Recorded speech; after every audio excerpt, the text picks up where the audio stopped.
لكن من الليلة والقدام لازم تتعاملوا مع ريد بيل كمجرمين. بالنسبة للأسئلة بتاع ريد بيل، المعدل الأمني بالنسبة لنا في الجنوب الآن ده ريد بيل. Welcome to Jimosi podcast. The Chief of Staff for Sspdf, Mr. Nang Majok, has officially labeled Red Belt movement as a rebel group. This is after a house-to-house search that was conducted in Juba to collect illegal weapons. Out of that search, they collected over 230 weapons. Those include Kalashnikov, pistols, some PCMs, and some other big ammunition from there. But for some reason, what carried the headline of everything was more of Red Belt. And if you could see through the photos, there was somewhere the Red Belt was written on a piece of paper. But again, on the display of the guns that were collected. Oh, okay. Was it like in one big room?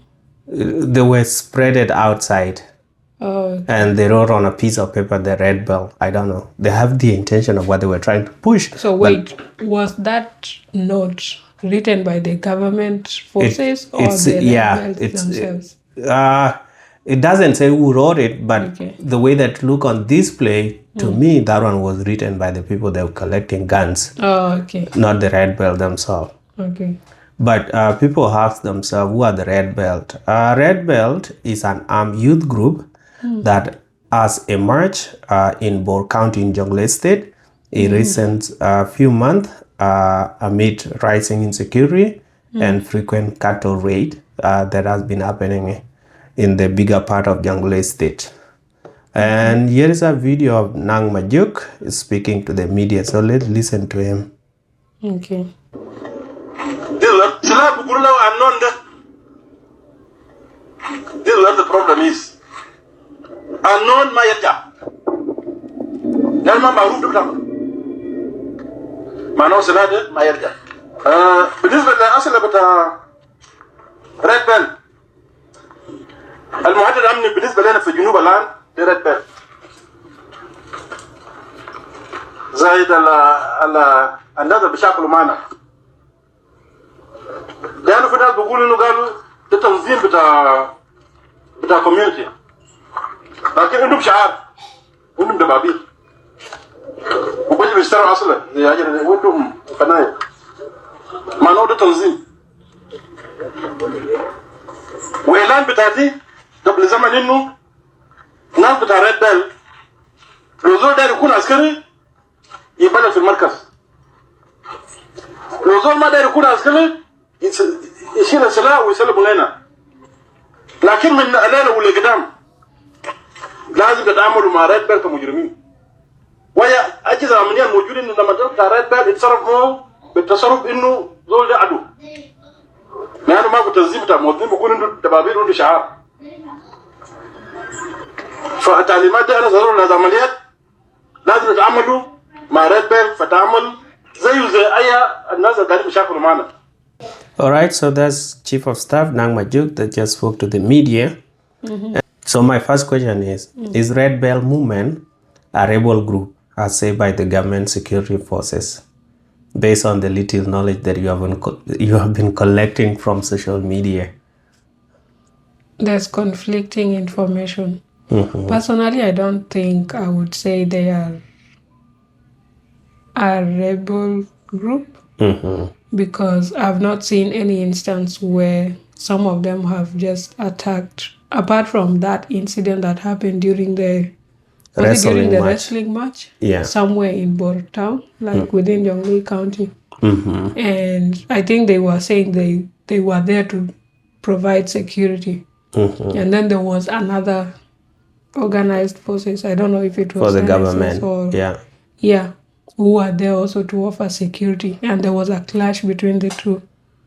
But then based on the information spread on social media, it is said that these are community youth who are trying to protect their communities. So in this case, you can really say, since we have a lot of cattle wrestling cases within Jonglei State, and probably in other states, It's just that I know mostly about the Jonglei state because that's where I come from and that's where I know some people who might have first-hand information. Also, if you look at during cattle wrestlings, people end up dying and stuff. So I think at the initial stages, they even issued a statement saying that they are not a rebel movement, but their aim is to protect their community. And we've seen in most of these cases whereby there's cattle wrestling, lives lost, a lot of intercommunal fights.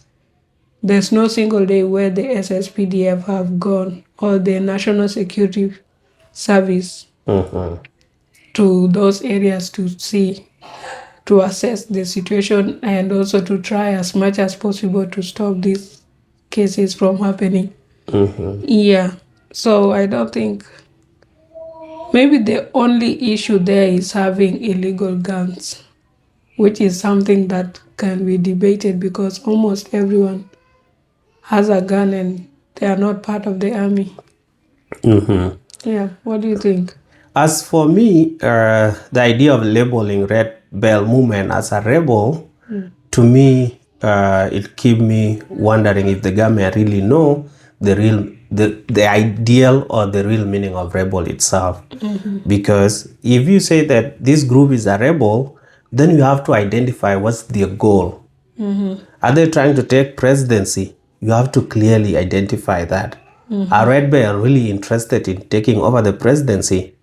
Are Red Bell interested in taking over the Jonglei state as their own state? So if those questions are not answered, then the idea of calling people rebel now become a big question to the government.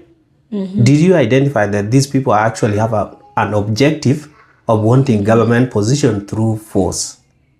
And based on what everybody has been saying, and even the Red Bell individual themselves, a few of them that have spoken, they say that they are just there to protect their community members from neighboring communities. But again, there's this idea of like government asking themselves, if they are not rebel, then why do they have uniform? Most of community defenders or people that protect their people don't always have a uniform. Yeah. Of which it is true. This is not the first time, or this year is the only year that Jonglei state is being attacked by its neighboring countries, its neighboring communities. It has always happened. But when they are attacked, do they have people that always respond to it? Yes, youth are always there that mobilize themselves and community youth, yeah. Community youth that mobilize themselves and go after the cattle, and then they bring them back sometime if they're successful. Yeah. So this question of having uniform now become a big idea, of which they say some of the Red Bell people that spoke, they say is to identify themselves during altercations. Yes, when that thing happened and maybe they're responding to it, they will just know anybody wearing that uniform belong to them. Yeah, so as per the dictionary, the definition of a rebel, that is a noun or for a person, it's a person who rises in opposition or armed resistance against an established government or ruler. And then to rebel is the rise of opposition or armed resistance to an established government or ruler. So like in this case, it doesn't really, based on your questions that you were asking, these people have not said they are rejecting the government, and they have not attacked any government facility. So what they say is that their main aim is to protect their own community. So based on these definitions, we cannot really categorically say they are rebels. Also, if you look at, based on some other explanation that I got, it says a rebel is a person who refuses to accept authority, control, or tradition. This can be expressed in different ways, ranging from outright political resistance to simply rejecting societal norms. The term can have both positive and negative connotations depending on the context and the motivations behind the defiance, political or armed resistance. This is the most serious form of rebellion, where individuals or groups take up arms against the government or a ruling party to overthrow the political system. Examples include insurgents, revolutionaries, and mutineers. Social or non-conformist. This type of rebel rejects established societal conventions regarding behavior, dress, and lifestyle. A teenager who dyes their hair pink or dresses in unconventional style is a common example of this kind of rebel. Yeah, you can leave it there. Yeah. So when it comes to the government now labeling them as rebel, these people are not, they have not said anywhere that they want any government position. And they have said that they are not there to confront the government or to do anything with the government. They're just there for their community. So if I were the government, if I were the government, I would just observe them from afar instead of trying to involve myself so much. But then, there's a way that a message is preached and the way that the media tried to push it. Because when this guy was speaking, they were speaking after they have collected a number of guns, which were roughly 230 and some uniform. But out of 230, only 2 guns belong to Red Bell. Wow. But everywhere on social media, everything was talking about Red Bell as a rebel, Red Bell movement as a rebel. So you see that there's an agenda. It's called sensationalism. Because all other things, like, for example, 68 guns were found in house inhabited by women. There's no man in that house. And the women were like, it's not mine. So, like, there were guns that nobody claimed to be theirs. And over 124 guns that were collected were actually belonging to the government, for the police, for the army, and for this other group. So why were they collected? Were they found in wrong position? No, these people took them home. Okay. So when they came home, they just collected them. But then every time they picked them, because they were just entering every house. So every time they enter, then they take it. This person identify himself as a police officer, and this gun is from the office. And at a later time, or during that time, the inspector of the police, they all spoke and say, if you are a security personnel, there will be no carrying guns home anymore. You leave the guns at the storage. Okay. So that going forward, any gun that will be found at home will be for mujrimin, something like that. So yeah, sensationalism, the way that you put it, is the case here. Only 2 guns became belonging to them and some uniform. Then the whole thing is the rebel. The whole thing is about Red Bell. So it's about what do they want to push. That's more of what I can see here. Yeah. And then again, okay, let me ask you this question and then you'll come. Okay.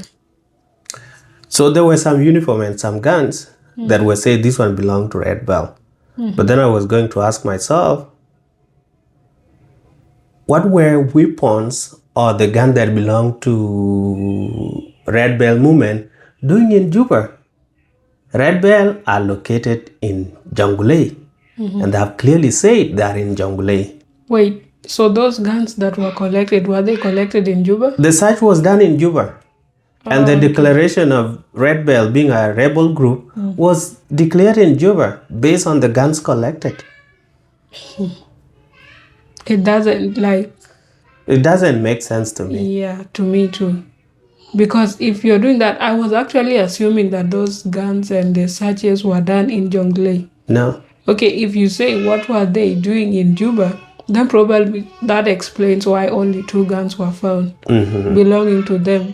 And you can assume maybe it's 2 individuals who traveled to Juba. And also based on the insecurity on the road.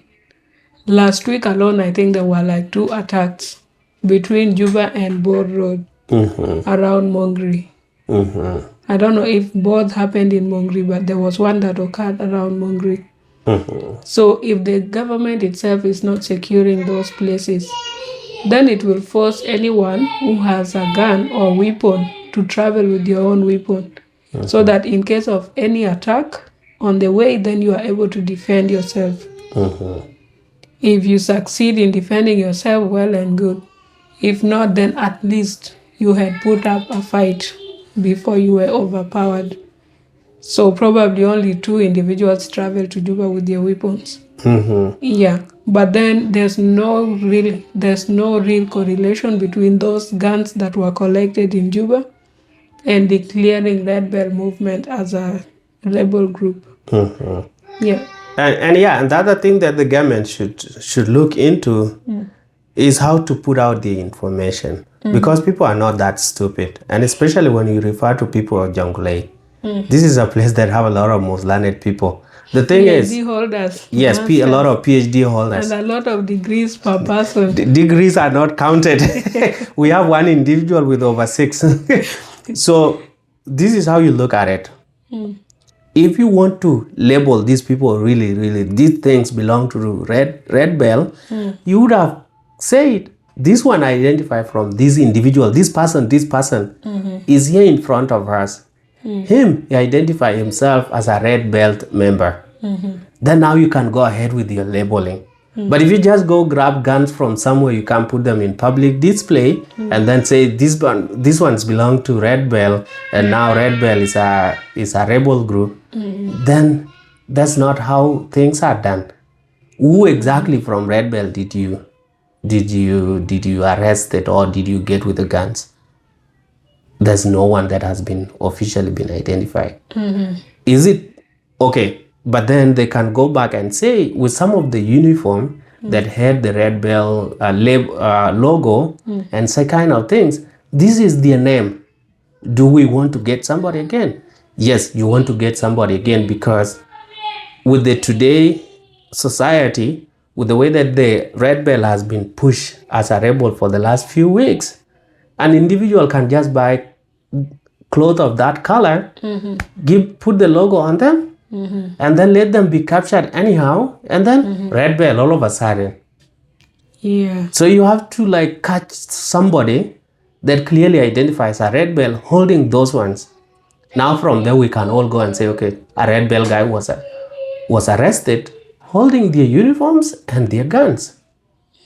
You did searches in Juba, you collected over 230, only 2 of them are claimed to belong to Red Bell, but then you leave out the people that own over 228 guns, but you go with the people that own 2 guns and become the whole topic of the day. So it's crazy. But my last question is, what do you think should be the best way for the government to resolve the issue of the Red Bell and also avoid community backlash that they're going to get when they label Red Bell as a rebel group? What's the best way of solving this issue? So personally, I will not just stick to the Red Bell itself, because this is not the only group that will form itself. Yeah. As long as the government does not provide security to its citizens, the citizens will take up that responsibility and protect themselves, because life is precious. Yeah. So, and like you said, what should the government do as the best way of solving these issues? The best way, like I said, is to offer security and ensure that if in case there's any attack among us communities, then they do their investigations and see which community started the fight. Once they identify that, they go down to now the individuals who are involved. Those who would have escaped without dying and stuff in the process, they have to be penalized. And you have to offer a very harsh punishment to ensure that these people do not repeat the same thing, so that we end this cycle. Because sometimes one community will attack, the next will come and revenge, and then they'll come back again to revenge their people, yet they're the ones who attacked at first. So making sure that there's no intercommunal fights, that's one way. That way, people will feel protected by the government, and there will be no need of them forming internal groups again for self-protection. What do you think? As for me, the best way for the government of South Sudan to solve the issue of all these militias or these small groups that form to protect their communities is the one that you said, protect all the communities from attack within communities. So you said, okay, let's do this way. If you have guns, give them to us. We'll provide the security. And if any incident of people being attacked happen, then the community does not even have to involve. It's the government that deal with the criminals that are attacking other people. If the government can commit to that, and if any community is attacked, they go and defend that community, then we don't need Red Bell. We don't need any other group that has to protect the other community. Because even having guns in the community is also not safe. Because a small disagreement between people, you grab the gun and you kill the person. Inter-clan issues, you want to solve them with guns. Yeah. Yes, so we don't want guns in the community, but can the government please propose the best way to solve the insecurities that is happening in society? Yeah. Promise that you will do this. And especially, I've always said, if you guys are now dealing with the Red Bell, Moral Char division, or that barrack is in town, are they going to commit themselves that if any village in Jonglei is attacked by the neighboring communities, that the government will actually go after those people? If the government cannot commit to that, then let the people have their own guns. What if someone asks you what would be the difference between White Army and the Red Bell? I don't want to compare them. I'll just leave it the way it is, because Red Bell has not have any big fight, except the small thing that happened between them and the government. Yes. So I cannot, I will not compare them, that little bit different a little bit. Okay. So I'll just leave it like that.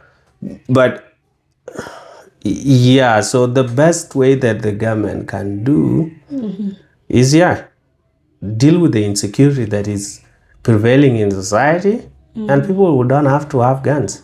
Yeah, like we always say, right? Someone like what's his name, Rin Twain, when he was appointed to be the governor of Lake State. The governor of Lake State, there were a lot of inter-clan, intercommunal wars. But of late, we don't really hear much about any fights ongoing, cattle raids and stuff. So if we get, at least these other governors should also benchmark in Lake State to see what is it that this governor is doing that they can implicate or that they can also replicate in their own capacities and also within their own states. Yeah. To ensure that this issue of cattle raiding and also the intercommunal fights get to stop. Because these are the two main issues there. Also, there's issue with the fishing ground and stuff. Like, they also need to really address that. I don't know, like, I've never been to the village or to those fish pots, but what should happen is that these are natural resources, right? I don't really think anyone should claim any part of River Nile to be their own, even if you are the ones living adjacent to that place. So long as people are doing the economic activity, there's so much fish within the river that you cannot exhaust as an individual. Yeah. So if the government is able to address those root causes of these conflicts, then we'll not have the conflicts in our society. And you'll not have individuals coming out to say, to form a group in the name of and then trying to protect themselves. Yeah, and then like I mentioned, this government is not serious, because if they're serious, like you mentioned something about fishing grounds, that conflict that's happening there should have been stopped long time ago. I know, right? But they're busy. Years, I think. Yeah, they have been busy focusing themselves on the Red Bell. And there's conflict that's actually taking lives of people, Yeah. but they're just ignoring it. Why are they not addressing it? And it's not The like ones- it has not gone viral. So many people have come out to speak against that. So why go focus with something that has not led to any loss of life, and then you leave the other one? When do government actually prioritize their thing? I wanted to say lack of prioritization Yeah, because they have a lot of misplaced priorities. it seems like the people that are in this government, all they think is about the position of the president and the leadership. Anything that does not concern the leadership, they don't really give them about it. They'll say, you can do your own issues. It's not about the lives of South Sudanese, but it's more of like, will this thing led to this destabilization of the presidency? Presidency only. It's not even the country. I agree with you on that. And that explains why they are currently going after groups. Like any grouping, it's like it's kind of going to lead to like political instability. Or it's like they are thinking or kind of insinuating these people, if they keep on going on like that, then they might get stronger someday and come after the presidency and stuff. But that's really not the case. Yeah, because you cannot really leave the country without protection. There's no security. People, whenever they die, it's just the community members who have to do whatever they have to do to protect themselves. And you, as a government, you just stay quietly there in Juba. How many wars or like intercommunal conflicts have been happening? Yeah. Almost in all the states. But the government has not really addressed any of them. It's just that one incident with in Nasir. That's where the government responded. And mainly someone would say it's because it was between the White Army and the government. It was attaching itself. their government. Yes. But if it has nothing with their power, their presidency, they would have just let it happen. Be it. Yeah. And it doesn't show any kind of concern or regards to human life. Because one of the main functions of the government is to protect its citizens against both internal and external attacks. Yeah, and if you are not doing that, then why do we even have a government? All right, so that's it for Jimosi podcast. Please let us know what you think, like, share, and see you in the next video. The question is Red Belt movement a rebel, or is the government selective in what they are addressing? Instead of addressing some conflict that are actually leading to loss of life, they are focusing on groups that have not killed anybody, and they make it their main thing to discuss. So, and then out of 230 weapons collected, only 2 of them belong to the Red Belt, but the whole conversation in the entire country was more about Red Belt. And also, this collection happened in Juba. The collection Red happened Belt in Juba. is in Jonglei Yes. State. Juba is in Central Equatoria State. Those are 2 different states. Yes. So it doesn't provide a very clear link or connection between the two. That is the searches and disarmament and also the group itself. See you in the next video. And Yes. please subscribe. We are on our road to 4,000 subscribers. Yes. Less than 900 subscribers away.